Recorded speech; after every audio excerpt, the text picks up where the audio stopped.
નમસ્કાર વિદ્યાર્થી મિત્રો, ડિપ્લોમાની અંદર ઘણા બધા વિદ્યાર્થીઓને ક્વેશ્ચન છે. ફર્સ્ટ રાઉન્ડનું રિઝલ્ટ આવી ગયા બાદ હવે વિદ્યાર્થીઓ ડોક્યુમેન્ટ કયા લઈ જવા, તો એના વિશે હું આ વિડીયોમાં આન્સર આપીશ. અને બીજું કે એવા વિદ્યાર્થી મિત્રો કે જેમણે એ કોલેજમાં એડમિશન લેવું નથી, ફર્સ્ટ રાઉન્ડમાં જે કોલેજમાં નંબર લાગ્યો છે એમાં, તો એ કોલેજમાં જઈને રિપોર્ટિંગ કરાવવું કે ના કરાવવું એના વિશે એમને ક્વેશ્ચન છે. તો હું તમને જણાવું કે ડોક્યુમેન્ટ કયા લઈ જવા. પહેલાં તો સૌથી પહેલાં તો તમારે 10માની માર્કશીટ, બરાબર છે, 10માની માર્કશીટની ઝેરોક્સ અને એનું ઓરિજિનલ. પછી તમારું એલસી, સ્કૂલમાંથી જે આપેલું હશે એ એલસીની ઝેરોક્સ અને ઓરિજિનલ.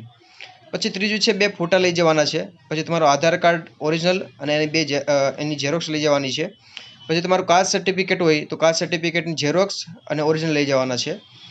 અને પછી તમારે માની લો કે નોન ક્રિમિનલ સર્ટિફિકેટ હોય તો એ તમારે લઈ જવાનું છે અને એનું ઝેરોક્સ લઈ જવાની છે. અને AWS હોય તો AWS માટે લઈ જવાની છે. અને એડમિશન લેટર ખાસ લઈ જવાનું છે. જે તમે ઓનલાઈન તમે એડમિશન લેશો તો તમારે એડમિશન લેટરની પ્રિન્ટ નીકળશે, એ તમારે લઈ જવાની છે. અને ફીસ રિસીપ્ટ તમે ઓનલાઈન ભરશો તો એ તમારે લઈ જવાની છે. બસ આટલા ડોક્યુમેન્ટ તમારે લઈ જવાના છે. અને જો પ્રાઇવેટમાં નંબર લાગેલો હશે તો ત્યાં જઈને એની ફીસ પણ તમારે ભરવી પડશે.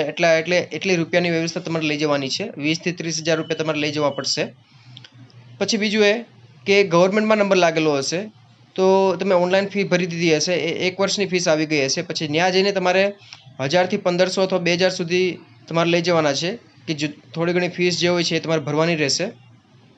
હોસ્ટેલ માટેની જે માહિતી છે એ આપણે પછીના વિડીયોમાં હું જણાવીશ કે હોસ્ટેલની અંદર ફોર્મ કઈ રીતે ભરવાનું છે. ગવર્મેન્ટમાં નંબર લાગેલો હોય કે પ્રાઇવેટમાં નંબર લાગેલો હોય, એની બંને જે પ્રોસિજર છે એ હું તમને પછીથી જણાવીશ.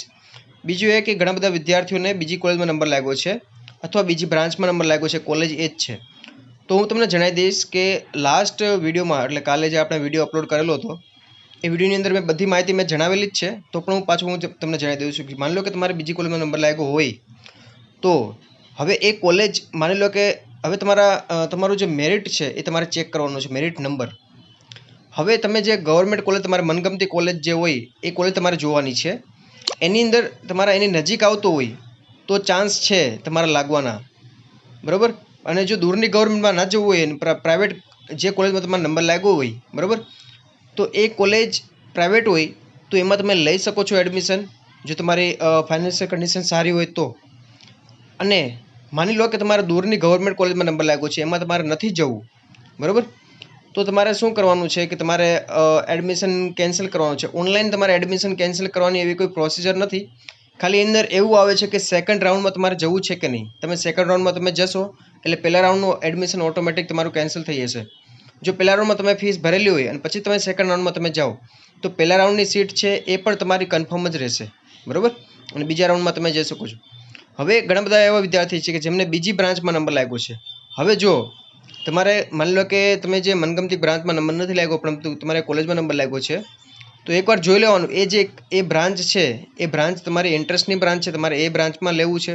મેં તમને પહેલાં પણ કીધું હતું કે મેં તમને જણાવેલી હતી 4 થી 5 બ્રાન્ચ, બરાબર. એમાં તમને એડમિશન મળે તો પણ એ સારું જ કહેવાય. એમાં કંઈ ગભરાવાની જરૂર છે નહીં, બરાબર. ફ્યુચરમાં સ્કોપ આવશે જ. બીજું કે હવે માની લો કે પ્રાઇવેટમાં નંબર લાગ્યો છે, તમારે એ કોલેજમાં તમારે નથી જવું, બરાબર. હવે નેક્સ્ટ તમે કોલેજ નાખશો તો તમારે સૌથી પહેલાં તો તમારે મનગમતી કોલેજ નાખવાની છે, મનગમતી કોર્સ નાખવાનો છે. અને નીચે તમારે દૂરની ગવર્મેન્ટ કોલેજમાં ના જવું હોય તો નજીકની પ્રાઇવેટ કોલેજ નાખવાનું છે. નજીકની પ્રાઇવેટ કોલેજમાં તમારે મનગમતો કોર્સ જ નાખવાનો છે, બરાબર. હવે ઉપર માની લો કે તમારે મનગમતી તમે કોલેજ નાખો અને મનગમતી તમારી બ્રાન્ચ નાખો. હવે એ જ કોલેજમાં તમારે માની લો કે તમારે બીજી બ્રાન્ચમાં જવાનું તમારું મન હોય તો તમે એ જ કોલેજ નાખીને બીજી બ્રાન્ચ નાખશો તો તમારું જે મેરિટ છે એમાં તમારે લાગવાના ચાન્સ વધી જશે. અને મેં કટ ઓફની જે PDF છે એ PDF હું અત્યારે ગ્રુપમાં મોકલી આપું છું. એ તમે જુઓ અને તમારો જે મેરિટ છે એ મેરિટની નજીક હોય તો એમાં લાગવાના ચાન્સીસ છે, એટલે ગભરાવાની જરૂર નથી. જો દૂર હોય, તમારે મનગમતી કોલેજની એ નંબરથી કટ ઓફથી દૂર હોય તો તમારે એની ભૂલી જવાની એ કોલેજ, પછી બીજી બ્રાન્ચમાં તમારે જોવાનું. બીજી બ્રાન્ચની અંદર પણ દૂર હોય પછી તમારે પ્રાઇવેટ કોલેજની અંદર તમારે નજીકની પ્રાઇવેટ કોલેજમાં લઈ લેવું, બરાબર. દૂરની ગવર્મેન્ટ કોલેજમાં લેવા કરતાં નજીકની પ્રાઇવેટ કોલેજમાં લેવું સારું.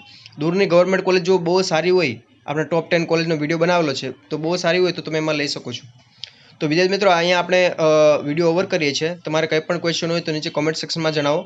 અને આ જે વિડીયો છે તમારા ફ્રેન્ડને શેર કરો અને ચેનલ ઉપર નવા ચેનલ સબસ્ક્રાઇબ કરી દેજો, બેલ આઇકનને પ્રેસ કરી દેજો અને વિડીયોને લાઇક કરવાનું ભૂલતા નહીં. જેટલું વિડીયોને તમે લાઇક કરશો વિદ્યાર્થીઓને આ વિડીયો એટલો જ વિદ્યાર્થીઓ સુધી પહોંચશે. હવે આપણે મળશું નેક્સ્ટ વિડીયોમાં. જય હિન્દ, જય ભારત.